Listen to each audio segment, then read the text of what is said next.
එම යෝජනාව ස්ථිති කිරීම ගරු විජිත හෙරත් මැත්තුමා එවාගේම අද වැඩකටයුතු 4:30 දක්වා අපි කරගන්න බලාපොරොත්තු වෙනවා.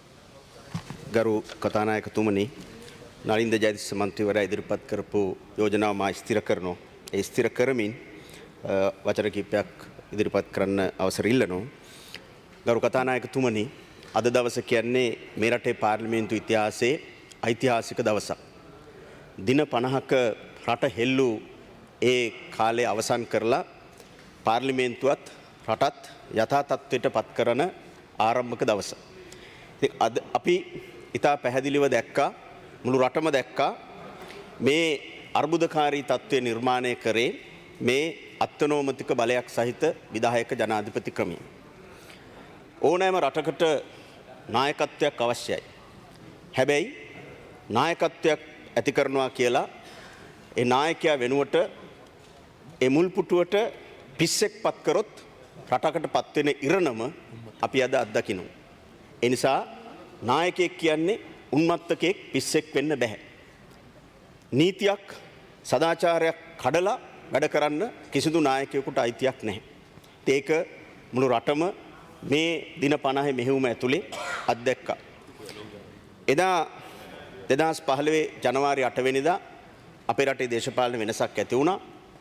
ඒ වෙනස ඇති වෙන්න බලපාපු ප්‍රධාන සාධකය තමයි ඊට පෙර පැවති ඒකාධිපති විධායක ජනාධිපති ක්‍රමය අහෝසි කිරීම. ඒ නිසා තමයි මෛත්‍රීපාල සිරිසේන අපේක්ෂකතුමාගේ ප්‍රධාන ඡන්ද පොරොන්දුව බවට පත් වුණේ විධායක ජනාධිපති ක්‍රමය අහෝසි කිරීම.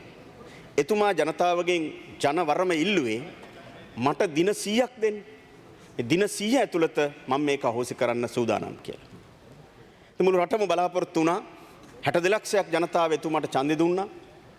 නමුත් ඒ පොරොන්දුව අමුවේ මහදවාලේ කඩ කරනවා, උල්ලංඝනය කරනවා අපි දැක්කා. විධායක ක්‍රමය අහෝසි කරනවා වෙනුවට එහි බලතල කප්පාදු කරන තැනට අපිට එදා යන්න සිද්ධ වුණා. එදා මේ පාර්ලිමේන්තුවේ තිබිච්ච සංයුතියේ යථාර්ථය නිසා. එදා එක්සත් ජනතා නිදහස් සන්ධානයේට මන්ත්‍රීවරු 162ක් මං හිතන්නේ හිටියා. ශ්‍රී ලංකා නිදහස් පක්ෂය සහ අනිකුත් පක්ෂ එකතුව. එක්සත් ජාතික පක්ෂයේ මන්ත්‍රී ධූර 42යි. ජනතා විමුක්ති පෙරමුණේ අපිට තිබුණේ මන්ත්‍රී ධූර 3යි ගරු කතානායකතුමනි. හැබැයි අපි ඔක්කොම එදා එකතු වුණා. කාටත් තේරුණා මේ ඒකාධිපති විධායක බලතල පාර්ලිමේන්තුවට පුළුවන් ප්‍රමාණයෙන් කප්පාදු කළ යුතුයි කියන එක. ඒ නිසා තමයි ප්‍රජාතන්ත්‍රවාදයේ වෙනුවෙන් තැබූ ඉදිරි පියවරක් විදිහට 19 වෙනි සංශෝධනය ගෙනාවා. ඒ 19 වෙනි සංශෝධනයේට ඡන්දෙ දුන්නේ මේ පාර්ලිමේන්තුවේ එක්සත් ජාතික පක්ෂයේ 42යි. වැඩිපුරම ඡන්දෙ දුන්නේ එක්සත් ජනතා නිදහස් සන්ධානයේ മന്ത്രിවරු. අද ඔය වැරදි අඩුපාඩු තියෙනවා, කොමාව ප්‍රශ්නේ, ඉස්පිලිපාපිලි ප්‍රශ්න, එක නීති තර්ක දාපු 33 දෙක ප්‍රශ්නේ, 71 ප්‍රශ්න දාපු ඔක්කොම එදා අත් දෙක ඉස්සුවා. බහුතරයක් ඡන්දෙ දුන්නේ එක්සත් ජනතා නිදහස් සන්ධානය. JVP එකෙන් අපි දුන්නේ ඡන්ද 3යි. හැබැයි අපි ඉතා පැහැදිලිව දැක්ක 19 කියන්නේ ඉදිරි පියවරක් කියලා. බොහෝ අය කිව්වා 19 වෙනි සංශෝධනයේ අඩුපාඩු තියෙනවා කියලා. හැබැයි ශ්‍රේෂ්ඨාධිකරණයේ විවස්ථාව අර්ථ නිරූපණය කරන ශ්‍රේෂ්ඨාධිකරණයෙන් ඉතා පැහැදිලි ඓතිහාසික තීන්දුවක් දුන්නා. 19 වෙනි සංශෝධනයේ ඔය මතු කරන ආකාරයේ කිසිදු වැරද්දක් නැහැ කියලා. ඒ මතු කරපු නීති තර්ක ඒ සියල්ලම වැරදි, ඒ සියල්ලම හිතලුවක් කියන එක ශ්‍රේෂ්ඨාධිකරණය විසින් ඉතාම වැදගත් විදිහට තීන්දුවක් දුන්නා. ගරු කතානායකතුමනි, ඒ ශ්‍රේෂ්ඨාධිකරණ තීන්දුව මොකද්ද? ඒ තීන්දුවේ කිසි තැනක ඡන්ද එපා කියලා නැහැ. දැන් මේ වැරදි මතයක් හදනවා. මම දැක්ක මහින්ද රාජපක්ෂ මහත්මයා ඉල්ලාස් වෙන අවස්ථාවේදී කිව්වා මේ ඡන්ද එපා කියනවා ශ්‍රේෂ්ඨාධිකරණේ. ඊළඟට ජනාධිපතිතුමා අර ප්‍රකාශ කරන වෙලාවේ කිව්වා ඡන්ද එපා කියලා තියෙනවා අධිකරණයෙන් කියලා. මේ අධිකරණයෙන් කිසි තැනක ඡන්ද එපා කියලා නැහැ. මේ පිටු 88ක් තියෙන ශ්‍රේෂ්ඨාධිකරණ නඩු තීන්දුවේ කිසි තැනක ඡන්ද එපා කියලා නැහැ. ගරු කතානායකතුමනි, මේ ශ්‍රේෂ්ඨාධිකරණයේ තීන්දුවෙන් ඉතා පැහැදිලිව මේ රටේ සියලු පුරවැසියන්ගේ ඡන්ද අයිතිය ආරක්ෂා කිරීම තමයි කළා තියෙන්නේ. ඉතා පැහැදිලිව එහි වගන්ති වලින්ම සඳහන් කරලා තියෙනවා ජනතාව සතු ඡන්ද අයිතිය උල්ලංඝනය කරන්න කිසි කෙනෙකුට බැහැ කියන. මේ ඓතිහාසික නඩු තීන්දුවේ ප්‍රධාන වැදගත් තීන්දුව දෙකක් තියෙනවා, කරුණු දෙකක් තියෙනවා.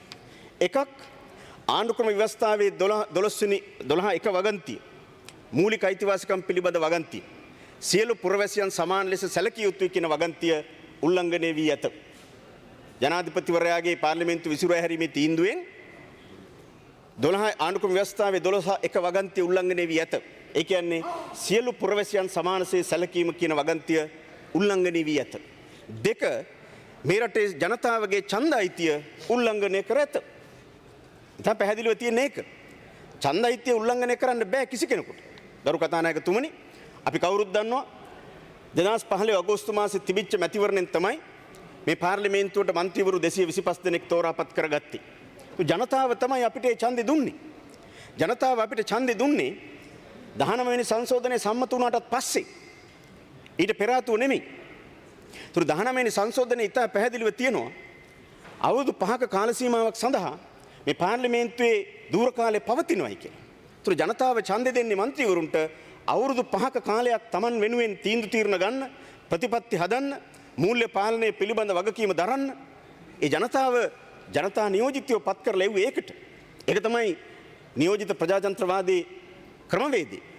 එතකොට දැන් මේ සිද්ධ වුණේ මොකද්ද? ජනතාව විසින් තෝරාපත් කර එවන ලද മന്ത്രിවරුන්ව, මහජන නියෝජිතයන්ව කොහෙද ඉන්න පුද්ගලෙක්, මෛත්‍රීපාල සිරිසේන නැමැති පුද්ගලෙක් මේ රටේ ජනතාව දීපු ඡන්දවරම පැහැරගත්තා. තනි පුද්ගලයෙකුට එහෙම බලයක් කොහෙද දීලා තියෙන්නේ? ආණ්ඩුක්‍රම ව්‍යවස්ථාවේ එහෙම බලයක් දීලා නැහැ.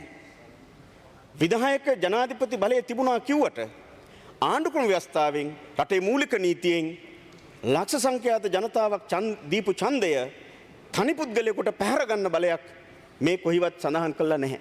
ඒ නිසා ශ්‍රේෂ්ඨාධිකරණ ඉතා පැහැදිලිව කිව්වේ කොහෙවත් ඉන්න කෙනෙකුට ජනාධිපතිට හෝ කවර හෝ පුද්ගලයෙකුට ජනතාවගේ ඡන්ද අයිතිය පැහැර ගන්න අයිතියක් නැහැ.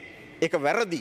ඒ නිසා පාර්ලිමේන්තුව හිතුමතේට විසිරුවා හැරීම සිද්ධ වුණේ, ඒකෙන් සිද්ධ වුණේ ජනතාවගේ ඡන්ද අයිතිය උල්ලංඝනය කිරීම. ඒ නිසා ශ්‍රේෂ්ඨාධිකරණ තීන්දුව කියන්නේ ඡන්ද එපා කියලා දීපු තීන්දුවක් නෙමෙයි. මේ වැරදි අර්ථකථන දෙන්නේ. ශ්‍රේෂ්ඨාධිකරණ තීන්දුවෙන් දීලා තියෙන ඡන්දය ආරක්ෂා කරන්න.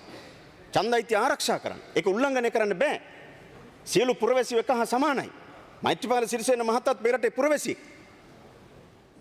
ඒ හැමෝම මේ රටේ පුරවැසියෝ. ඒ නිසා පුරවැසියන්ට තියෙන සමාන වූ අයිතියක් ඒක කාටවත් පැහැර ගන්න බෑ කියලා. ගරු කතානායකතුමනි, මම කැමති ඒ ඓතිහාසික නඩු තීන්දුවේ 87 වෙනි පිටුවේ තියෙන මේ වැදගත් වාක්‍ය කොටස මේ සභාවට ඉදිරිපත් කරන්න.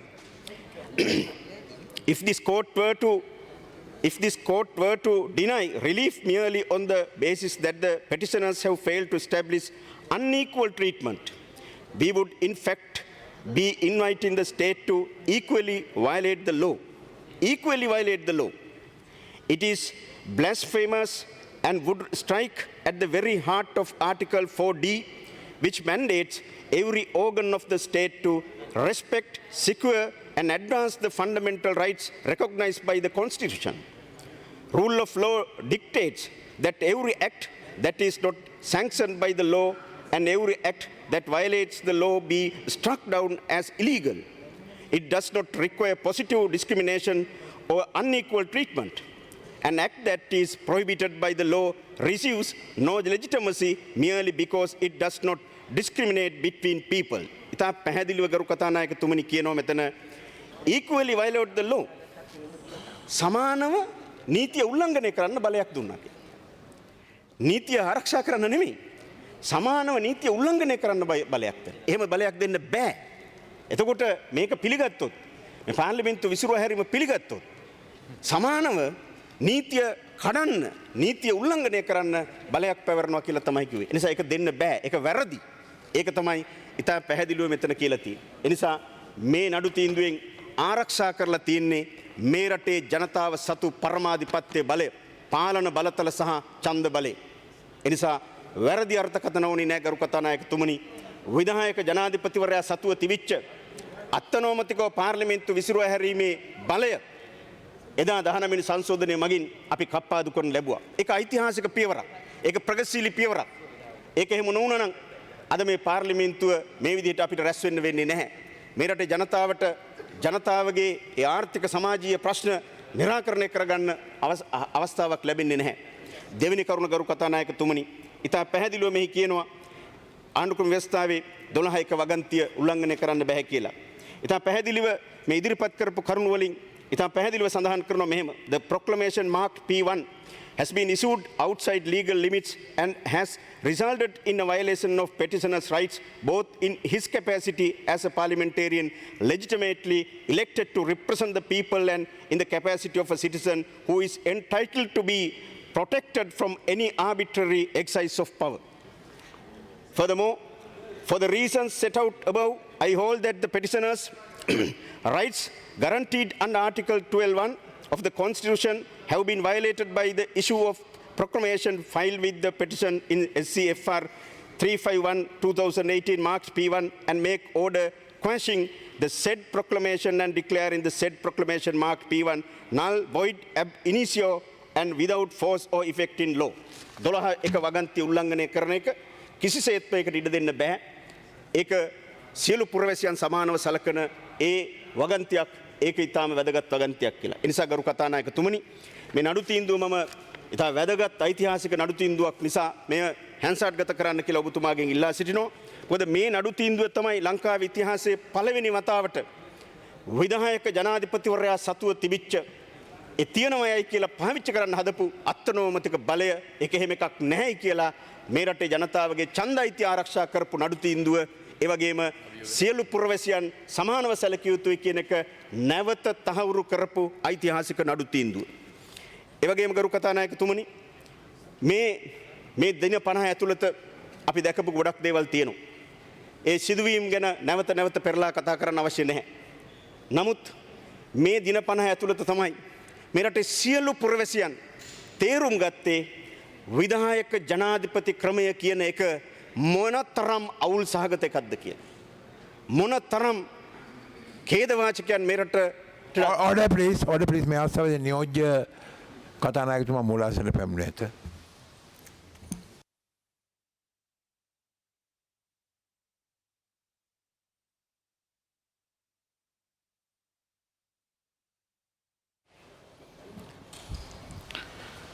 මේ හරි ගරු නියෝජ්‍ය කතානායකතුමනි, මේ දින 50 ඇතුළේ තමයි මේ රටේ ජනතාවට පොත් ගණනාවකින්, කෘති ගණනාවකින් ඉගෙන ගන්න බැරි දේවල් තමන්ගේ අත්දැකීම් තුලින් ඉගෙන ගන්න ඉතාම අනගි අවස්ථාවක් ලැබුණා. ඒ අතින් ගත්තම මේ අර්බුදය ඇති වෙච්ච එක දේශපාලන වශයෙන් රටේ ජනතාව සවිඥානික වෙන්න වැදගත් පියවරක් වුණා. අර්බුදය රටට අනතුරුදායකයි. ආර්ථික වශයෙන්, සමාජීය වශයෙන්, දේශපාලන වශයෙන් අනතුරුදායක වුණා. හැබැයි ජනතාව පාඩම් ඉගෙන ගන්න පැත්තෙන් පොත් ගණනාවකින් ඉගෙන ගන්න බැරි දේවල් අත්දැකීම් වලින් ඉගෙන ගන්න මේ දින 50 වාසියක් වුණා. එතෙන්දි තමයි අපේ එදා රවුෆ් හකීම් ඇමතුමාගේ පක්ෂය, මුස්ලිම් කොංග්‍රස් එක, රිෂාඩ් බද්දීන් ඇමතුමාගේ පක්ෂය, ඒ වගේම කඳුරට නියෝජනය කරන දෙමළ දේශපාලන පක්ෂ මේ විධායක ජනාධිපති ක්‍රමය අහෝසි කිරීම සම්බන්ධයෙන් යම් යම් සැක සංකා පහළ කරලා තිබුණේ. එතුමන්ලා කිව්වා සුළු ජාතිකයන්ට මේක අහෝසි කරොත් අසාධාරණයක් වෙනවා. එතුමන්ලා හිතුවේ මේ විධායක ජනාධිපතිවරයා තමයි දෙමළ මුස්ලිම් ජනතාවගේ අයිතීන් ආරක්ෂා කරන එකම ගැලවුම්කාරයෙක්. හැබැයි එතුමන්ලට අත්දැකීමෙන් තේරුම් ගන්න පුළුවන් වුණා නෑ, ඒක එහෙම නෙමෙයි. විධායක ජනාධිපති ක්‍රමයෙන් දෙමළ ජනතාවගේ, වතුකර දෙමළ ජනතාවගේ, ඒ වගේම සියලුම දෙමළ ජනතාවගේ, මුස්ලිම් ජනතාවගේ අයිතිවාසිකම් කප්පාදු කරනවා.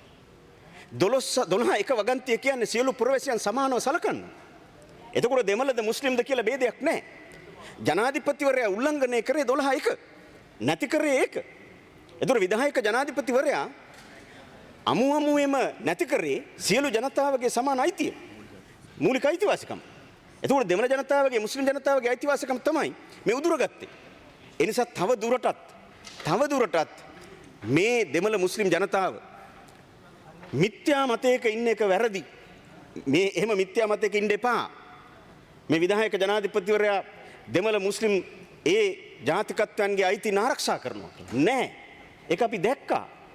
උතුරේ, නැගෙනහිර, ඒ වගේම කඳුකරේ සියලුම රටේ ඉන්න මුස්ලිම් දෙමළ ජනතාවගේ අයිතිවාසිකම් මේකෙන් කප්පාදු වුණා. සිංහල, දෙමළ, මුස්ලිම් සියලු ජනතාවගේ අයිතිවාසිකම් කප්පාදු. ඒ නිසා තවදුරටත් අපි මහජාතිය නෙමෙයි, අපි සුළු ජාතිය. අපේ ගැලවුම්කාරයා විධායක ජනාධිපතිවරයා කියන මිත්‍යාව ඉන්න එපා. ඒ මිත්‍යාව වැරදි කියන එක, ඒ මිත්‍යා මතේ වැරදි කියන එක ඉතාම පැහැදිලිව මේ අත්දැකීමෙන් අපිට පාඩමක් ඉගන්වනවා. ඒ වගේම තමයි ගරු නියෝජ්‍ය කතානායකතුමනි තවත් ප්‍රශ්නයක් මතු කරනවා මේ විධායක ජනාධිපති ක්‍රමයේ සම්බන්ධයෙන්.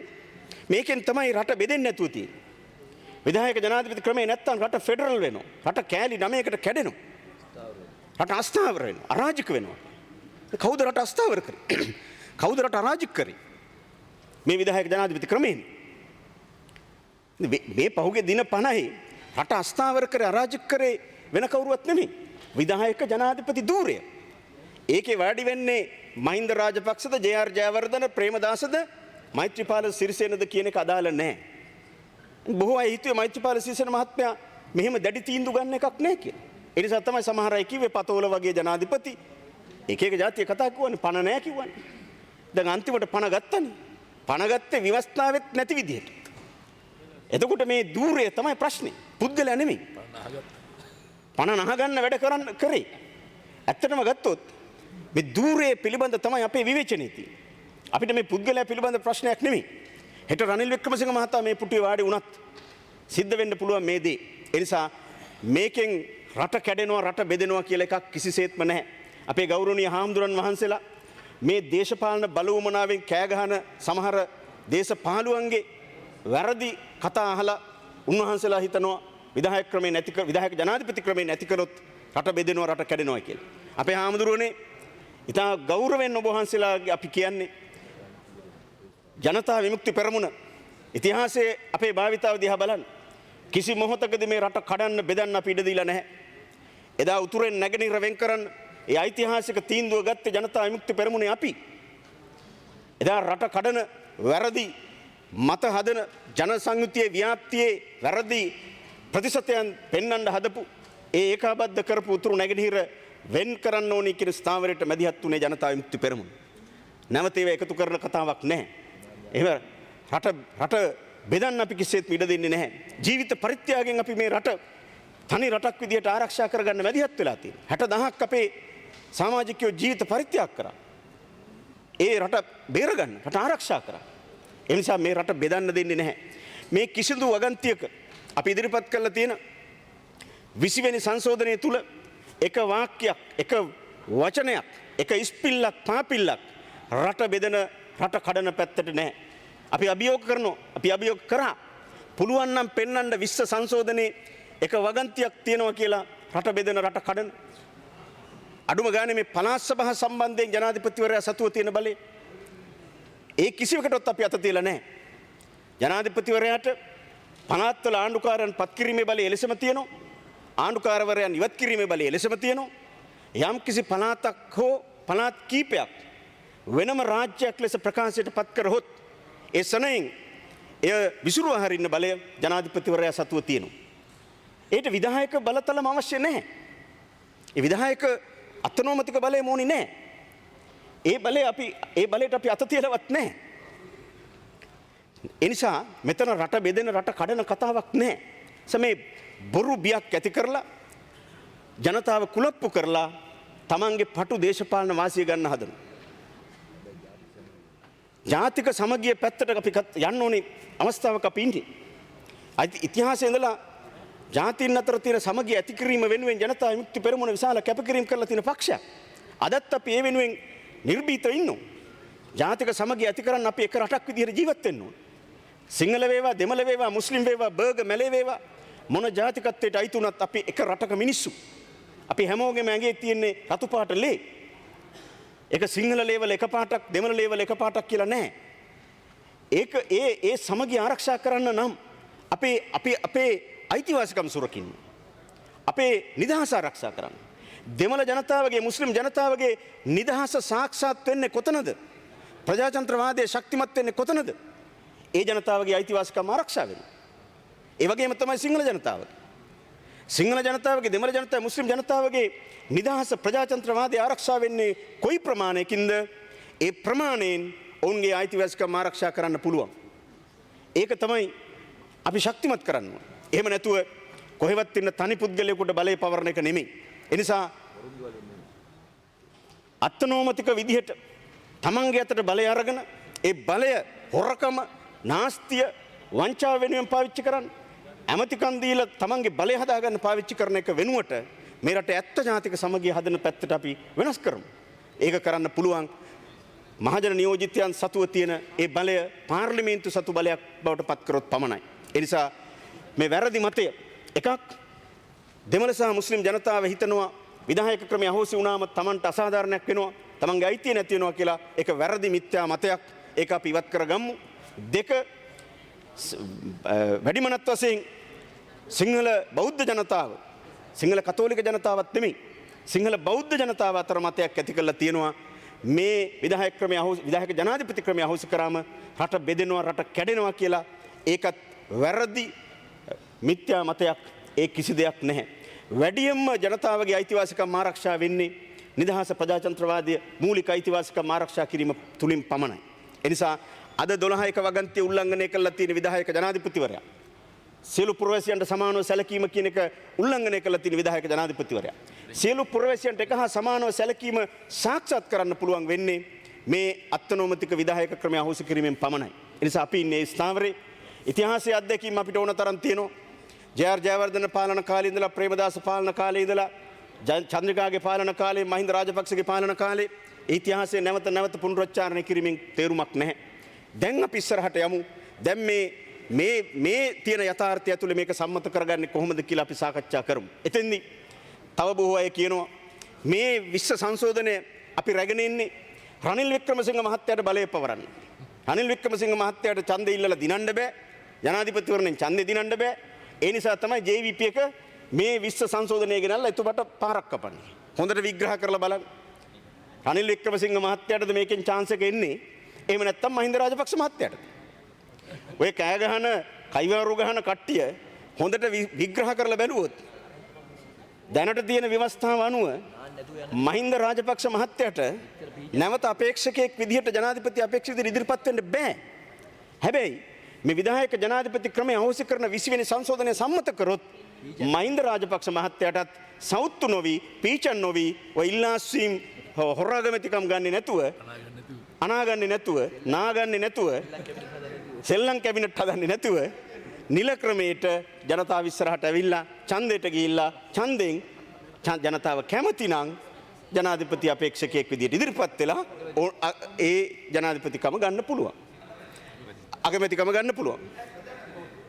එතකොට ඒ නිසා මේක එහෙම ප්‍රශ්න ඕනනම් ජනාධිපති වෙන්නත් පුළුවන්, ප්‍රශ්නයක් නැහැ.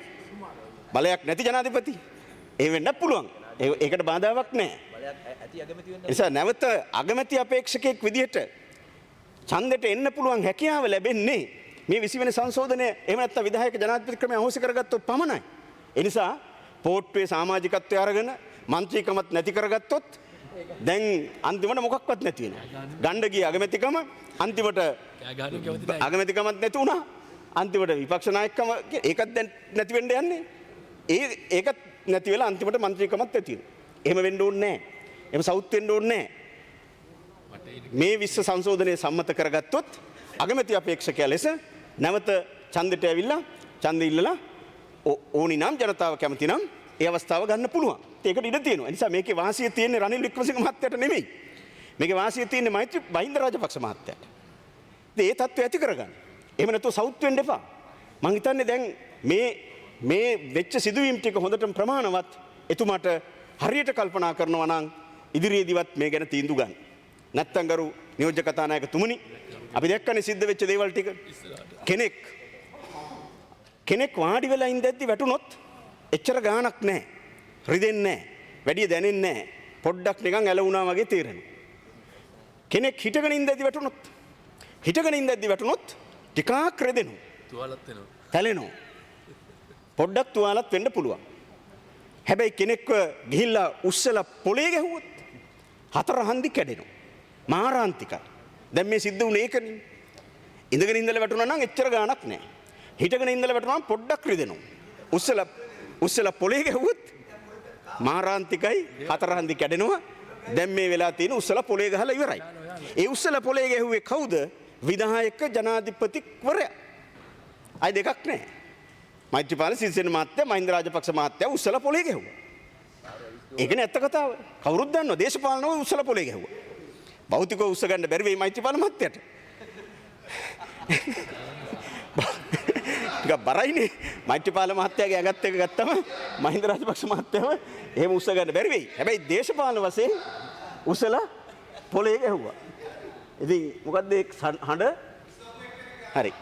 ඒ ඇවිල්ලා මාලිගාවත්තේ ලීමෝලේ හඬද? මාලිගාවත්තේ නෑ අනුරාධපුරේ.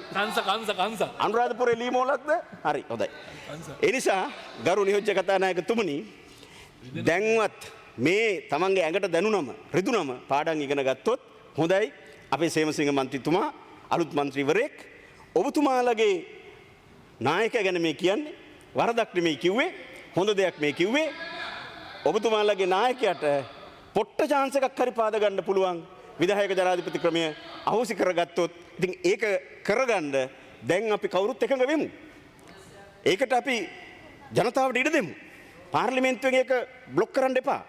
පාර්ලිමේන්තුවේ තුනෙන් දෙකෙන් සම්මත වුණාම අනිවාර්යයෙන්ම දැන් ශ්‍රේෂ්ඨාධිකරණ තීන්දුව අනුව ජනමත විචාරණයකට යා යුතුයි. අපි සූදානම් ජනමත විචාරණයට යන්න. එදාටත් වඩා ජනතාව දැන් මේකට සහාය දෙන්න සූදානම්. හරි හිතමුකෝ පොහොට්ටුවේට මහින්ද රාජපක්ෂම ඕනි කියලා. එහෙම හිතුවත් දැන් ජනතාව මේකට කැමතිනේ. න්‍යායික මේකේ තියෙන ව්‍යවස්ථා කරුණු පැත්තකින් තියන්නකෝ. දැන් පොහොට්ටුවේටම මහින්ද රාජපක්ෂ මහත්තයා ආය අගමැති අපේක්ෂකයා විදිහට ගේන්න ඕනිකමක් තියෙනවා නම් ඒකට ඉඩක් තියෙන්නෙත් මේකෙන්ම තමයි. ඒ නිසා මේ දැන්වත් හරියට තේරුම් ගන්න මේ ගම්මන්පිල මන්ත්‍රීතුමාලගේ ලනු කන්න එපා. එතුමන්ලගේ ලනු කාලා ආපහු අමාරු වැටෙන්න එපා සේමසිංහ මන්ත්‍රීතුමා. ඔබතුමාලගේ පක්ෂයේ පොට්ටුවනේ. ඒ පක්ෂයේ ඔය කියන අපේක්ෂකයට එන්න chance එක හදාගන්න. මේක සත්භාවයෙන් කියන්නේ. ඒ සත්භාවයෙන් කියන දේ තේරුම් අරගෙන අපි මේක සම්මත කරගමු. සම්මත කරන්න අපි දැන් අපි පෞද්ගලික මන්ත්‍රී පනතක් විදිහට ඉදිරිපත් කරලා තියෙනවා. පාර්ලිමේන්තුව කල් තිබ්බයි කියලා ඒක අවලංගු වෙලා නැහැ. මගේ දැනීමේ හැටියට ඒක වලංගුයි. ඒ නිසා ආණ්ඩුවට පුළුවන් හැකි ඉක්මනින් ආණ්ඩුවේ ස්ථාවරයේ මේ පාර්ලිමේන්තුවට දැනුම් දෙන්න. ඒකෙදි අපි සූදානම් අපි ඉදිරිපත් කරපු සංශෝධනයේ අඩුපාඩු තියෙනවා නම් වෙනස්කම් කරන්න ඕනේ නම් සංශෝධනය කරන්න ඕනේ නම් අපි ඒව කරමු. ඒක අපි ඉදිරිපත් කරපු එකම සම්මත කරන්න කියලා එකක් නැහැ. එකම උමනාව අපිට තියෙන්නේ මේකේ තියෙන හරය මේ අත්නෝමතික බලය ඉවත් කරන එක. ඒ නිසා ඒකට ඒ අපි ඉදිරිපත් කරපු එකේ වාක්‍යවල අඩුපාඩුකම් තියෙනවා නම් අපි සූදානම් මේ ඕනම එකක් අලුතෙන් ඇතුල් කරලා පාර්ලිමේන්තුවේ පනතක් විදිහට මේ සියලු දෙනාගේම කැමැත්ත මත අපි මේ පනත සම්මත කරගමු. එහෙම සම්මත කරගත්තොත් මේ රටට විනාශයක් ගෙනාපු මේකාධිපති බලතල සහිත විධායක ක්‍රමය අහෝසි කරගෙන රට වඩාත් ප්‍රජාතන්ත්‍රවාදී පැත්තට යන්න පුළුවන්.